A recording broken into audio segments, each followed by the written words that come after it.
Alright, we're going to talk a little bit about Fear the Walking Dead. People keep asking me, why do you keep watching this show if you don't even like it? I haven't liked it since about a third of the way into season 4.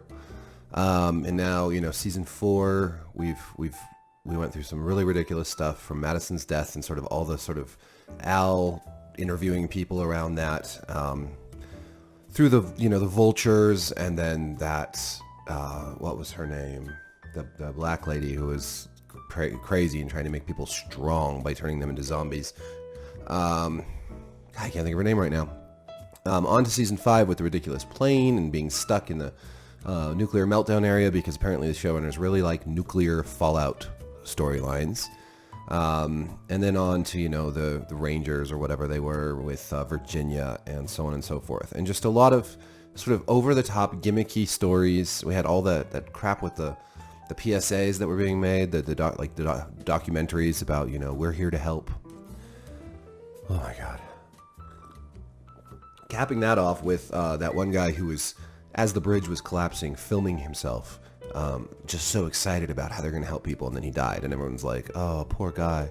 But it was just like, who does that? Who is that stupid? They keep writing all the characters into weird corners, and just everything is a gimmick in this show. Everything is an attempt at making this dramatic stuff, but it's also silly and goofy and implausible and unrealistic. And I know some people are like, well, it's a zombie show. Yeah, but The Walking Dead has always been a zombie show that's about a sort of realistic take. What would it actually look like if there was, unlike zombie movies where, they come up with these crazy, armored vehicles, go out, with chainsaws, and, this was supposed to be a gritty, realistic TV show about a zombie apocalypse. And Fear the Walking Dead started out that way also for the first 3 seasons. It was, in season 3 especially, it became about the most realistic portrayal of how different groups would try to survive the apocalypse and how those groups might come into conflict with one another about something as simple as resource management, water. So this was, this took place in the Southwest, where water rights are an issue right now, and of course in the zombie apocalypse that would obviously continue. So you had the group of Native Americans and their tribe, and the group of predominantly white survivalists, and they had a whole history, a backstory, a reason why they were at odds even before the apocalypse, and then this conflict over a diminishing water supply. That is pretty great. None of that's over the top. None of that's crazy. The bad guys were actually very sympathetic. Even Troy, who was kind of crazy and a little, his and Nick's relationship brought that crazy down a notch and made it into something kind of special and realistic. They were good for each other and bad for each other, like any great relationship, right? But we've gone into a totally different show. You might as well not call it Fear the Walking Dead. Seasons 1 through 3 were one show. Seasons 4 through now 7 are a totally different show. They have some of the same characters, but those characters are no longer the same. Alicia is not the same character she was as she was becoming in season 3. This, a tougher. She was always smart, but she was naive, and she was growing out of that naivete in season 3, and now she paints trees, and we haven't even seen her in season 7 yet, at least the first 3 episodes. So all of this is a long-winded way of saying that the show has drastically changed, and people say, why do you still watch it? Why do you still review it if you don't like it? And the answer is, I've come this far, right? I've come this far. We're in season 7. I don't know how long this show can go, but I might as well stick with it to the bitter end. I wrote about this recently, talking about how it's like one of the musicians on the Titanic going down with the ship, and that's it. I'm not the captain. I'm not steering this ship. I'm not in charge. I'm just going down with it anyways, for your entertainment, really, right? So season 7, episode 3 is about John Dory Sr. and June, and it reminds me immediately that this is so concocted. This is such a contrivance. We have John Dory and June in this romance of the ages that never really feels like actually that. After their first episode together, which was really good, it was a diamond in the rough. After that, their relationship has never felt. There's never been much chemistry between those two characters, as far as I'm concerned. Which is maybe down to the writing, maybe down to these actors just not having chemistry with one another. Maybe I just never really liked June all that much, but I really liked John Dory, so it was hard for me to kind of see his what his thing was with her, but it was charming and endearing at first, and then of course Garrett Dillahunt was written off the show, and John Dory was killed, and then literally like the next day, June runs into his dad, who he hasn't seen in years, decades, who abandoned them. So in an apocalypse, in the giant state of Texas, a day or so after her husband dies, she runs into his estranged father, and they form a relationship. I don't know about you, but that just seems super contrived to me. Now they're spending the apocalypse in a bunker, Teddy's bunker, Teddy the psycho who set off all the nuclear submarine missiles. Just even saying that, it sounds so preposterous. Going from an interesting, compelling conflict over water rights to a psychotic serial killer shooting off nuclear missiles. Okay, how does that sound to you? That sounds ridiculous, right? But they're spending their time in the bunker, and we get a little sense of how much time has passed. And by the time the sort of story kicks off in this episode, rather than the montage, we're about 3 months in. So, and that's the present. So that's happening congruently with what Morgan and Grace were doing in last week's episode, failing to get away from the nuclear sub and or to take care of the baby properly. And apparently I'm really mean about Grace being written like a ridiculous lunatic last week because she was suffering postpartum depression, and you can't say anything about a character if they're suffering from postpartum depression. And really it's so just triggering and cruel of me. But so at the same time as that, at the same time as this story, and we have Strand's community. So Strand has put together, during an apocalypse, a nuclear apocalypse, a thriving community with yoga classes and painting classes and lots of food and a garden, rooftop gardens, all during the apocalypse, all just to the side of where all those bombs went off. He's put together this community in 3 months, with what looks like dozens of people, well equipped, well armed, lots of guns. Again, what is even remotely plausible about this scenario? So, John Dory Sr. turns out to be an alcoholic.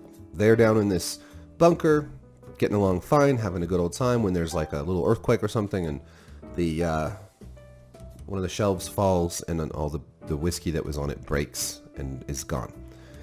Behind this wall, they find another bunker, and this is where Teddy did all his embalming of live women, apparently.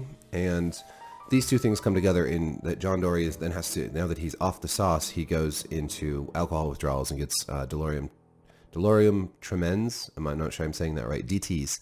It's where you have, it's where you can die. Alcohol, if you're like a really hardcore alcoholic, and you quit alcohol cold turkey, you can go through the DTs and, I guess that it could also be detox, but it's delirium tremens. You can hallucinate and you can die. It's very bad. So, it's recommended you're hospitalized at that point, given prescription medication and whatnot. So, but anyways, I'm a little confused about his alcoholism. He said that before he was in this bunker, he was going through about half a bottle of whiskey a day, which for a very hardcore alcoholic really isn't that much, actually. But how he found that much in the apocalypse, that is another question. He must have found like a couple pallets of like Jim Beam or something for that to last whatever 10 years it's been. But in the bunker for several months, they must have had quite a bit of whiskey down there too. Because if he had weaned himself from half a bottle a day to say like just a couple drinks a day, he would not be going through this kind of level of withdrawals, because that's not enough alcohol in your system to have that kind of horrible withdrawal, because he already would have cut back. And I think if he was drinking half a bottle of whiskey a day in the bunker, that June would have noticed. Anyways, so I'm picking at nits here, so don't mind that. Point is, he goes through some very bad withdrawals and starts hallucinating about this one victim of Teddy's who he never found. And he starts seeing her, visions of her, and this causes him to make stupid choices like go out into the nuclear apocalypse above them. They were planning on waiting a year, but he goes early. And this is where things start to get really bad in this episode. The set that they have created up above the bunker is... I don't remember the last time I've seen a TV show where it just looks so fake. It looks so much like a set. It looks like you're watching a movie out of the late 60s or early 70s, like a nuclear holocaust movie during the Cold War. You've got the the fog everywhere, and it's all sort of a yellowish tinge. And we've seen it in the last couple episodes, but it's very strong here. This is like the where the nuclear, like, ground zero took place or something. And there's, you know, fried zombies, and there's like these barren trees everywhere, and it looks like a freaking set. It looks really fake. And then you see the, you know, we've seen these like masked scavenger guys with rifles going around in the past episodes too, and we see them again, and they're just sort of standing there like ducks in a row, and it just looks so fake. And now maybe this was a stylistic choice, because maybe they were going after that sort of old school nuclear fallout look from some of these older movies, because you have like shots that you see through the eye hole of the gas mask, and then you have shots of John Dory Sr.'s eyes, just his eyes, and then you have this really fake looking set, and then he has all these hallucinations. So if you accept it as like a stylistic choice, like this is meant to look absurd and meant to look fake, and maybe it's a commentary on his mental state, and it's all, then fine. But my problem is that they haven't established the nuclear fallout in the previous episodes in a realistic way. So the fakiness just adds to the fakeness of these past episodes that failed to establish the ground rules of this nuclear fallout. What bothered me even more, I think, was just, I don't know, this whole obsession with Teddy that John Dory Sr. has feels sort of overwrought. And his, the realism of his hallucinations feels, it's just another sort of fakey thing. I just can't buy it. I can't buy that he's actually talking to this victim, and she's like, "You promised to find me," and he's just so obsessed. We've never heard of this promise before. He's never even gone off and tried to do this before, but now it's this big deal. It just, I get it. He found the bunker, so that sparked the memory and all that, but it just feels like they keep on pulling these stories out of a hat, and there's nothing to ground them in. And then the dialogue between him and June is really, really bad. That, I think, is the thing that bothered me the most. It's just very bad dialogue. June comes off as just kind of ridiculous, and John Dory Sr. is just way over the top, and the whole thing just feels like, what's the point of this? Why do we care? Like, I don't care. Like, go ahead, go up and get killed, because I just don't care about either character, honestly. Like, John Dory Sr. feels like they just needed a John Dory replacement, and June has never been a great character, so I don't care. In the end, there's one of the bad guys gets in, and just in the nick of time, John Dory Sr. comes back down and shoots him before he can kill June, because he just stands there holding his gun forever. And then there's a collapse when they're trying to get out of the bunker, and then miraculously, John Dory Sr. wakes up in a cozy bed, and they're back at the tower with Strand.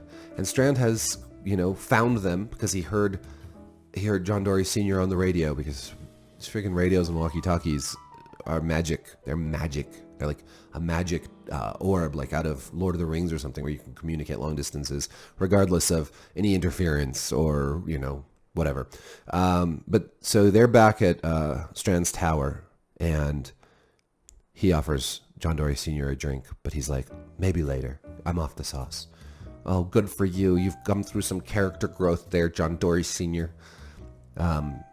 He doesn't want to stay at first, because he's like, how do you think we'd stay with you after what you did to Morgan in the sub? Like John Dory Sr. somehow loves Morgan now too. Like, everyone just loves Morgan. And also, the thing about that is, if there was some actual compelling reason for Strand to do what he did, then maybe all of this would actually be an interesting story. But Strand, threw Morgan to the zombies for literally no reason. There was no reason for Strand to do that. It doesn't fit his character at all. That's not how he rolls.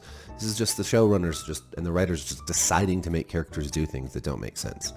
The whole conflict between Strand and Morgan just really doesn't, it hasn't been earned, and yet here we are.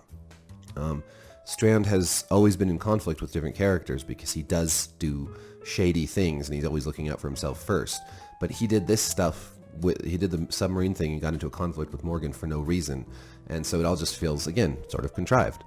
And then, they look out and they see all the zombies around the tower, and they're like, "Well, I guess we can't leave anytime soon." But it's like, well, then how did Strand's people get out? There must be a way, right?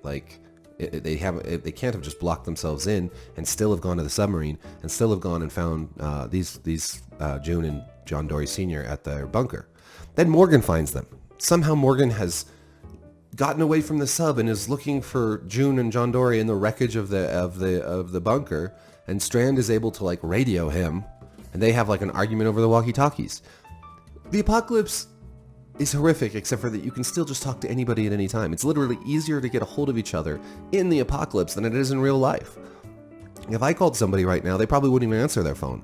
But if I lived in the Fear the Walking Dead apocalypse, I'd have a walkie-talkie that could reach anyone, anywhere, no matter what. It's amazing. It's a miracle. Anyways, Morgan's like, if you do anything to them, I'll come for you. And Strand is like, dude, you're boring. And I'm like, yeah, Strand's right. Morgan's boring. That's the only good part about this whole episode is when Strand's like, you're such a bore. I'm going to call you at night so that you can talk me to sleep. That's hitting. That's like close to the bone. Holy crap. Anyways, that's pretty much it. Strand in his ridiculous uniforms, though. Come on. Maybe a little military flair, but a full uniform with a saber and a little cap, that's just... Unless he was like putting all his soldiers in similar uniforms and was starting some sort of military thing. But he doesn't even have, as far as I know, any military background, so it's just sort of cheesy. Alright, let me know what you thought of this episode in the comments, and I will link to my Forbes review as well, which I'd always, of course, love you to read. And like, subscribe, hit the notification bell. Peace.